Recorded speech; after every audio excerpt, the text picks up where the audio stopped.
नमस्कार दोस्तों, आज हम UP PCS GS paper first के यूनिट 10 के पार्ट 8 में मिट्टी के वर्गीकरण टॉपिक में क्षेत्रीय मिट्टी के प्रकार के अंतर्गत पेदाल्फा मृदा में आने वाली अन्य मृदाओं को भी पढ़ेंगे। ये टॉपिक यूपी पीसीएस के साथ साथ बोर्ड एंड यूपीएससी के लिए भी काफ़ी इम्पॉर्टेंट है। तो चलिए इसे एग्ज़ाम ओरिएंटेड तरीके से शुरू करते हैं।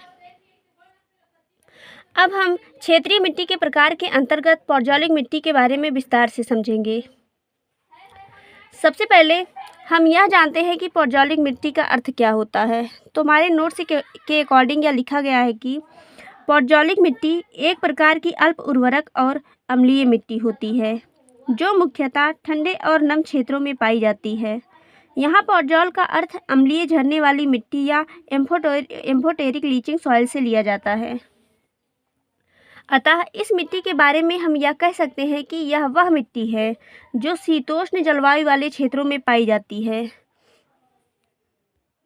शीतोष्ण क्षेत्रों में ही शंकुधारी वन पाए जाते हैं। अतः यह कह सकते हैं कि यह मिट्टी मुख्य रूप से शंकुधारी वनों के नीचे ही पाई जाती है। इसके बाद अब हम समझेंगे कि पौर्जोलिक मृदा का निर्माण कैसे होता है। आइए इसे स्टेप बाय स्टेप इमेज के माध्यम से समझते हैं। सर्वप्रथम हम यह देखते हैं कि ये हमारी भूपर्पटी है या जिसे क्रस्ट भी कहा जाता है। इसकी मोटाई 0 से 100 किलोमीटर तक होती है, जो पृथ्वी की ऊपरी परत भी कही जाती है। यहाँ हम देखेंगे कि यह मिट्टी जो है शीतोष्ण क्षेत्रों में पाई जाती है और शीतोष्ण क्षेत्रों में ही शंकुधारी वन पाए जाते हैं। यहाँ शीतोष्ण क्षेत्रों में विभिन्न प्रकार के शंकुधारी वन पाए जाते हैं, जिसमें किसी का आकार छोटा होता है, किसी का आकार बड़ा होता है। इस प्रकार हम समझ सकते हैं। इसके अलावा शीतोष्ण क्षेत्रों की यह विशेषता है कि वहाँ पे वर्षा भी अत्यधिक मात्रा में होती है। वर्षा होने के कारण इन क्षेत्रों में जल जमाव भी अधिक हो जाता है। अतः इसी जल जमाव होने के कारण जब शंकुधारी वनों की पत्तियाँ क्रस्ट पे गिरती हैं, तो यह हमारी भूपर्पटी पे गिरती हैं, तो ये पानी के साथ गल के ह्यूमिक अम्ल का निर्माण करती हैं। यहाँ पे विभिन्न प्रकार की घास फूस भी पाई जाती है। ये सारी इन्हीं शंकुधारी वनों की पत्तियों के साथ सड़ गल के ह्यूमिक अम्ल का निर्माण करती हैं।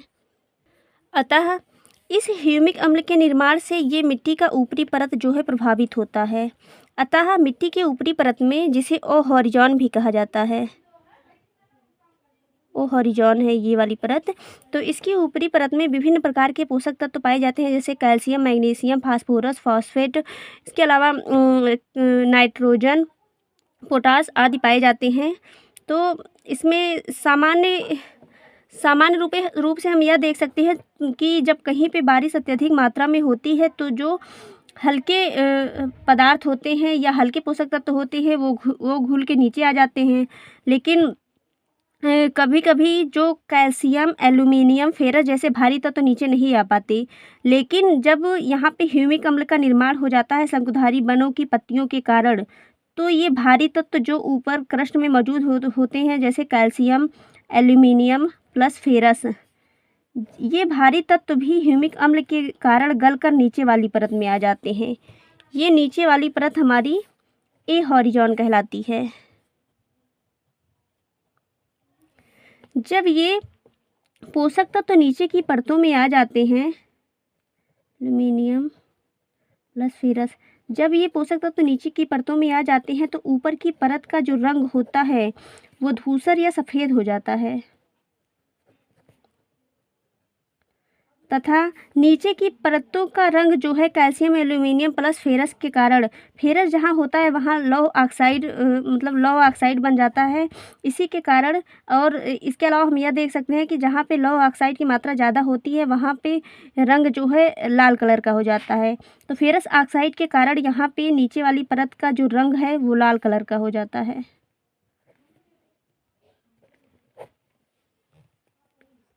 अतः इस पूरी प्रक्रिया को जो हमने अभी समझा, ये पूरी प्रक्रिया पौर्जोलाइजेशन कहलाती है।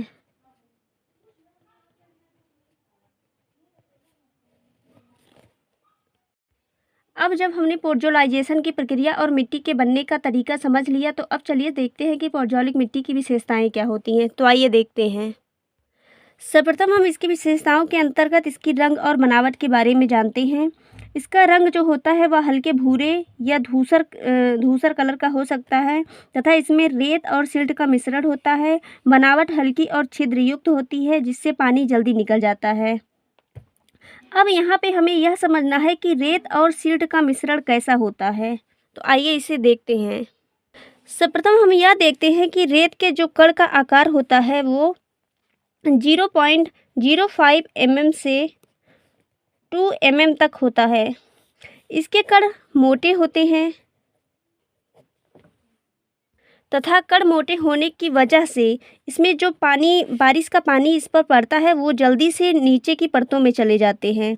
अतः हम यह कह सकते हैं कि इस मिट्टी की पारगम्यता बहुत अधिक होती है। तो आइए देखते हैं पारगम्यता कैसे अधिक होती है।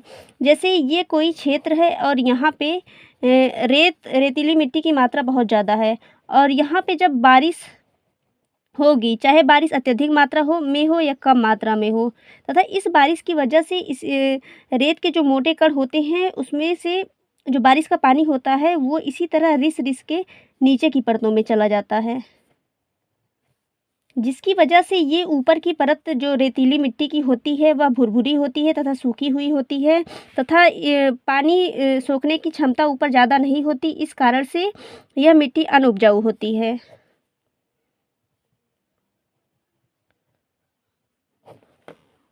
तो आइए अब हम देखते हैं कि सिल्ट क्या होता है।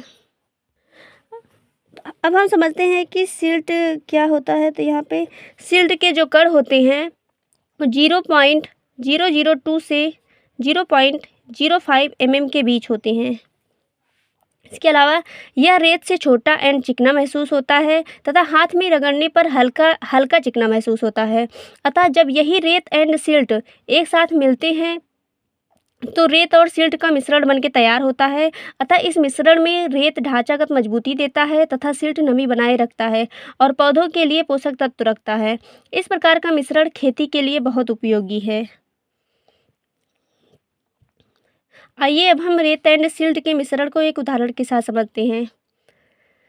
मान लीजिए किसी मिट्टी में पानी मिलाकर आप उसे गोले की तरह या किसी गेंद की भांति तैयार करते हैं। जो गोला जल्दी टूट जाता है ये कहा जाता है कि उसमें रेत की मात्रा ज़्यादा होती है तथा जो गोला जल्दी नहीं टूटता या थोड़ा कह सकते हैं हम जैसे मजबूत होता है वह जल्दी नहीं टूटता, तो ये कहा जा सकता है कि उसमें सिल्ट की मात्रा कुछ ज़्यादा है। अतः अब हम बढ़ते हैं पौर्जोलिक मिट्टी की दूसरी विशेषता की तरफ। तो आइए देखते हैं। इसमें दूसरी विशेषता में इसकी उर्वरता की बात की गई है। यह कहा गया है कि यह मिट्टी कम उर्वरक वाली होती है। इसमें पोषक तत्व कम मात्रा में होते हैं, खासकर नाइट्रोजन, फास्फोरस एंड पोटेशियम। अब हम बात करते हैं कि यह मिट्टी कम उर्वर क्यों होती है। आइए इसे हम एक इमेज के माध्यम से समझते हैं। सर्वप्रथम हम यह जानते हैं कि इस मिट्टी का निर्माण अर्थात पौर्जोलिक जो मृदा का निर्माण होता है वह शीतोष्ण क्षेत्रों में होता है। यहाँ पे बारिश भी अत्यधिक मात्रा में होती है तथा तापमान भी कम होता है। अतः जहाँ पे बारिश ज़्यादा होती है वहाँ पे जल जमाव भी मिट्टी की ऊपरी परतों में ज़्यादा पाया जाता है और यह सामान्य विशेषता है मृदा की कि जहाँ पे जल जमाव ज़्यादा पाया जाएगा, जल जमाव ज़्यादा, अतः मृदा की यह विशेषता है कि जहाँ पे जल जमाव ज़्यादा पाया जाएगा वहाँ के पोषक तत्व जैसे कैल्शियम, एल्यूमिनियम, फेरस, नाइट्रोजन आदि बह के नीचे की परतों में चले आएंगे। अतः पोषक तत्व का ऊपर से नीचे की परतों में चले आना तथा यहाँ पे पोषक तत्वों की कमी का पाया जाना ही मिट्टी को कम उर्वरक वाला बनाता है। अतः यह अनुपजाऊ मिट्टी होती है। यही प्रक्रिया पौर्जोलिक मिट्टी के अंतर्गत भी होती है जो उसकी उर्वरता को कम करती है। तो आइए देखते हैं पौर्जोलिक मिट्टी की तीसरी विशेषता को। पौर्जोलिक मिट्टी की तीसरी विशेषता के अंतर्गत इसकी अम्लता की बात की गई है। इसमें यह कहा गया है कि पौर्जोलिक मिट्टी का जो पीएच मान होता है वह सामान्यतः 4.0 से 5.5 के बीच होता है। यह मिट्टी अम्लीय होती है क्योंकि इसमें एल्यूमिनियम और फेरस ऑक्साइड अधिक पाए जाते हैं। तो आइए अब हम समझते हैं कि ये पीएच मान क्या होता है और कैसे पता चलता है कि कोई मिट्टी अम्लीय है और कौन सी मिट्टी क्षारीय है। तो आइए देखते हैं इमेज के माध्यम से। सामान्यतः अगर हम पीएच पैमाने की बात करें तो तो आइए हम इसे पहले पीएच पैमाना अपना बना के देख लेते हैं। पीएच पैमाना जो होता है वो उसका मान 0 से 14 तक होता है। यहाँ पे पीएच पैमाने में हम देखते हैं 0, 1, 2, 3, 4, 5, 6, 7, 8, 9, 10, 11, 12, 13, 14। अब हम देख सकते हैं कि पीएच पैमाना जो होता है वो 0 से 14 तक होता है। इसको हम ऐसे बना लेते हैं। ये हमारा पीएच पैमाना बनके तैयार हो रहा है। ये 13, ये हमारा पीएच पैमाना बनके तैयार हो गया। अब इसमें हम यह देखते हैं कि 0 से 7 तक का मान, यहाँ पे हम समझ सकते हैं 0 से 7 तक का जो मान होता है वह अम्लीय कहलाता है। अर्थात अगर किसी पदार्थ का मान 0 से 7 तक है तो वह पदार्थ अम्लीय कहलाया जाएगा। इसके अलावा अगर किसी पदार्थ का मान 7 है, 7 को तटस्थ माना जाता है। 7 जो है तटस्थ होता है। ये इसको उदासीन भी कहा जाता है। और हमारे वाटर का जो मान होता है वह भी 7 ही होता है, इसीलिए यह कहा जाता है कि वाटर उदासीन होता है। अब हम देखते हैं कि 7 से आगे का मान, जिसे हम 8 से 14 तक ले सकते हैं। अगर किसी पदार्थ का मान 8 से 14 तक है तो वह पदार्थ क्षारीय कहलाता है।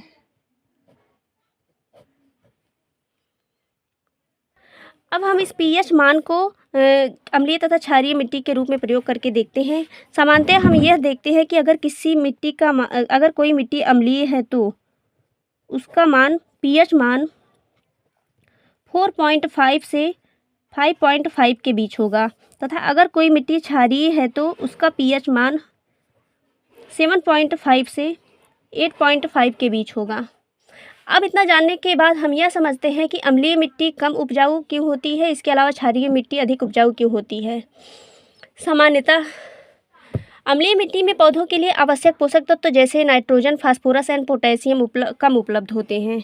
इसमें जो है नाइट्रोजन, फास्फोरस एंड पोटेशियम कम उपलब्ध होते हैं, क्योंकि बारिश का पानी किसी स्थल पर जमा हो जाता है तो वह बारिश का पानी पोषक तत्वों को अपने अंदर घुला के नीचे की परतों में ले जाता है, जिसकी वजह से ऊपर की मिट्टी अम्लीय हो जाती है तथा उसमें पोषक तत्वों की कमी पाई जाती है। इसके अलावा अम्लीय मिट्टी में कुछ विषैले आयन जैसे एल्यूमिनियम Al3+ अधिक पाए जाते हैं। ये पौधों की जड़ों को नुकसान पहुंचाते हैं, इसलिए अम्लीय मिट्टी कम उपजाऊ होती है। इसके विपरीत अगर हम क्षारीय मिट्टी की बात करें तो इसमें पोषक तत्व अधिक मात्रा में पाए जाते हैं, जिसकी वजह से ये पोषक तत्व जो होते हैं पौधों की जड़ों को मजबूत तथा स्वस्थ रखते हैं और पौधों की वृद्धि को बनाए रखने में भी मदद करते हैं। इसलिए क्षारीय मिट्टी अधिक उपजाऊ होती है। अब हम यह समझते हैं कि पौर्जोलिक मिट्टी का वितरण कहाँ कहाँ पे पाया जाता है, तो आइए इसे नोट्स में पहले हम देखते हैं।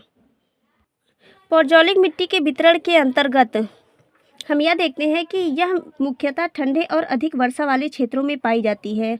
आप इस क्षेत्र को अच्छे से देख लीजिए या नोट्स भी बना सकते हैं आप। इसके अलावा हम आगे मैप में आपको समझाएंगे कि यह मिट्टी कहाँ कहाँ पे पाई जाती है। इसके अलावा पौर्जोलिक मिट्टी का वितरण इन क्षेत्रों में भी है। ये क्षेत्र भी आप देख सकते हैं, ये जो ऊपर लिखे गए हैं इन क्षेत्रों में भी पौर्जोलिक मिट्टी पाई जाती है। तो आइए मैप में बना के देखते हैं कि पौर्जोलिक मिट्टी का वितरण कहाँ कहाँ पे है। तो आइए मैप बनाना स्टार्ट करते हैं। ये रहा हमारा अलास्का वाला क्षेत्र। ये हम ऐसे बढ़ते हुए यहाँ पे पहुँचते हैं। ये इसके बाद ये हमारी गल्फ़ की खाड़ी बन के तैयार हुई, और इसके बाद हम नीचे हुए ये Honduras, Nicaragua, Guatemala, El Salvador वाला क्षेत्र। उसके बाद ये हमारा ये वाला कैलिफोर्निया वाला क्षेत्र। इसके बाद हम आगे बढ़ते हैं, ये हमारा उत्तर अमेरिका का दक्षिणी भाग कहलाता है। इसके अलावा इसके बाद हम देखते हैं तो यहीं से हमारा ये वाला भाग पेरू कहलाता है, इधर वेनेजुएला। उसके बाद फिर ये यहाँ पे गुयेना। उसके बाद फिर ये वाला क्षेत्र ब्राज़ील पूरा कहलाता है। ब्राज़ील के बाद हम यहाँ पे पराग्वे, उरुग्वे, अर्जेंटीना करके यहाँ पहुँचते हैं। उसके बाद फिर ये हमारा दक्षिण अमेरिका का दक्षिणी भाग ये कहलाता है। इसके बाद जब हम आगे बढ़ते हैं तो इसके बाद हम यहाँ पे बनाना स्टार्ट करते हैं अपने अफ्रीका को। ये अफ्रीका का सेनेगल वाला भाग कहलाता है, ये सेनेगल कहलाता है। इसके बाद ये हमारा पश्चिमी सहारा होते हुए ये वाला भाग हमारा ट्यूनीशिया कहलाता है। उसके बाद फिर इधर बढ़ते हुए मिस्र वाला भाग, ये मिस्र वाला भाग कहलाता है। इथियोपिया, सोमालिया, तंजानिया होते हुए हम यहाँ पे पहुँचते हैं। और इसके बाद ये बन के तैयार हो गया हमारा अफ्रीका। अब अफ्रीका के बाद अब हम ये अरेबियन का क्षेत्र हमारा पड़ता है, ये अरेबियन का क्षेत्र हो गया। इसके बाद इधर हमारा पाकिस्तान। इसके बाद ये पाकिस्तान के थोड़ा आगे हमारा हिंदुस्तान पड़ता है। उधर यहाँ पे म्यांमार, थाईलैंड होते हुए हम यहाँ पे वियतनाम, ताइवान आदि देशों से होते हुए हम यहाँ पे साइबेरियाई क्षेत्र में पहुँचते हैं। इसके अलावा हम थोड़ा इधर आगे बढ़ते हैं तो ये हमारा इटली हो गया। उसके बाद ये यूरोप वाले क्षेत्र में बढ़ते हैं, यूरोप महाद्वीप की तरफ, तो ये हमारा स्पेन हो गया। स्पेन से थोड़ा आगे बढ़ते हैं तो ये हमारा फ्रांस। उसके बाद ये जर्मनी, ये फ्रांस, ये जर्मनी। उसके बाद यहाँ पे आगे ये हमारा फिनलैंड पड़ता है। इधर हम बढ़ते हैं नॉर्वे एंड स्वीडन की तरफ। ये आधा भाग इधर नॉर्वे कहलाता है और इधर आधा भाग स्वीडन कहलाता है। इस तरह हम आगे बढ़ते हुए ये हमारा रूस वाला इलाका है। इसके बाद यहाँ पे ऊपरी साइड यहाँ पे साइबेरियाई क्षेत्र है।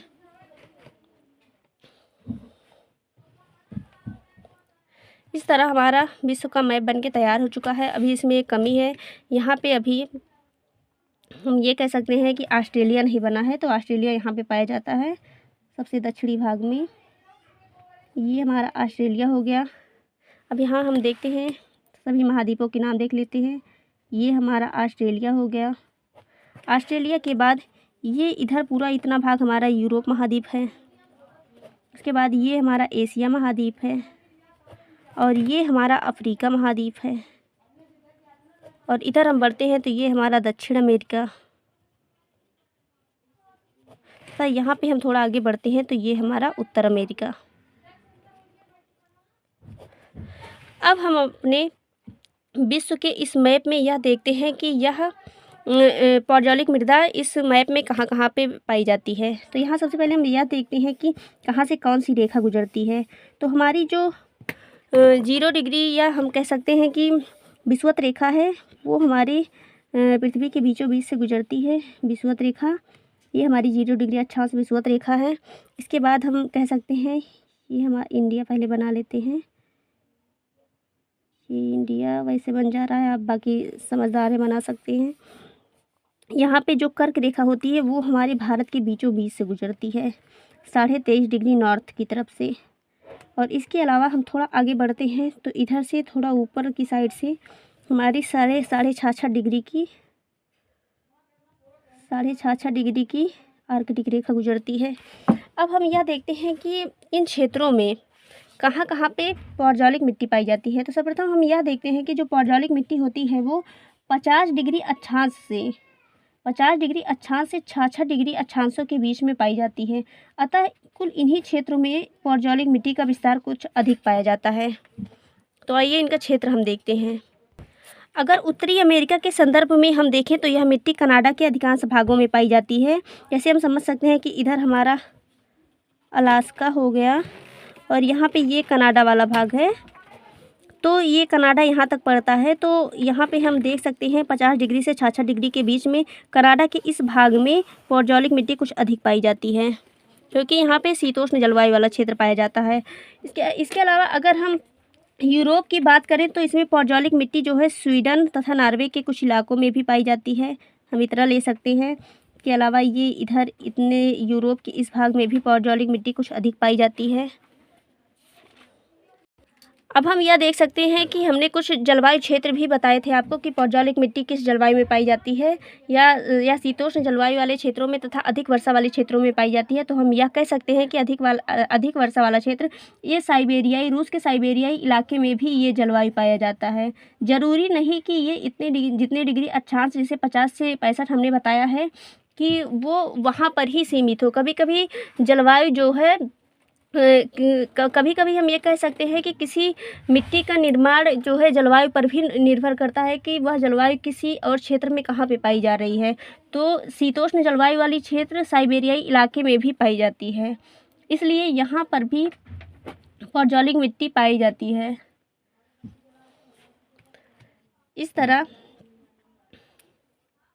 इस तरह हम ये कह सकते हैं कि इन सभी क्षेत्रों में शंकुधारी वन पाए जाते हैं, क्योंकि ये सभी क्षेत्र अभी हमने जितने भी आपको बताए हैं ये सभी क्षेत्र जो हैं शीतोष्ण जलवायु वाले क्षेत्रों में ही पाए जाते हैं। अतः इन सभी क्षेत्रों में शंकुधारी वन पाए जाते हैं और इन्हीं वनों के नीचे पौजोलिक मिट्टी का निर्माण होता है। इस प्रकार पौजोलिक मिट्टी का वितरण यूरोप, एशिया और उत्तरी अमेरिका के ठंडे तथा आर्द्र क्षेत्रों में पाया जाता है। तो आइए, हमने आपको पूरा विस्तार से एक एक पॉइंट अच्छे से समझा दिया है। तो आज हमने पौजोलिक मिट्टी का अध्ययन किया। यह रेत और सिल्ट से बनी कम उर्वरक मिट्टी होती है तथा खेती के लिए ज़्यादा उपजाऊ नहीं होती, लेकिन अगर हम उचित उर्वरक का प्रयोग करें तो खेती के लिए उपजाऊ भी बनाई जा सकती है। इसके अलावा अगर आपको यह वीडियो उपयोगी लगी हो तो लाइक करें और चैनल को सब्सक्राइब करें और कमेंट में अपनी राय देना ना भूलें। अगली वीडियो में हम यूनिट 10 का पार्ट 9 जल्द ही लाएंगे। धन्यवाद।